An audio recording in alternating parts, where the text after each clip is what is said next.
اعوذ باللہ من الشیطان الرجیم بسم اللہ الرحمن الرحیم وترى الشمس إذا طلعت تزاور عن كهفهم ذات اليمين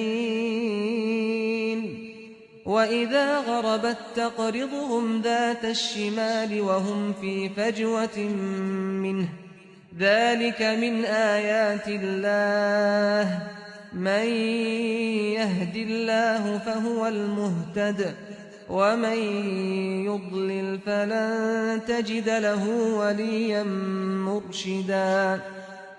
تم سورج کو دیکھتے کہ جب نکلتا ہے تو ان کے غار سے دائیں جانب کو بچا رہتا ہے، اور جب ڈوبتا ہے تو ان سے بائیں جانب کو کترا جاتا ہے، اور وہ اس کے صحن میں پڑے ہیں۔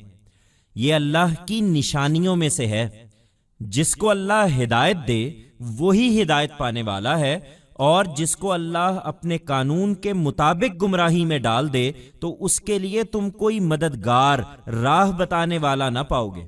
You should have seen the sun when it rises, it declines from the right of their cave, and when it sets, it moves away to the left side and they lie in its open space. This is from among the signs of God. He who is guided by God is the one guided, and he whom God leads astray, according to his law, you will not find for him any helping guide.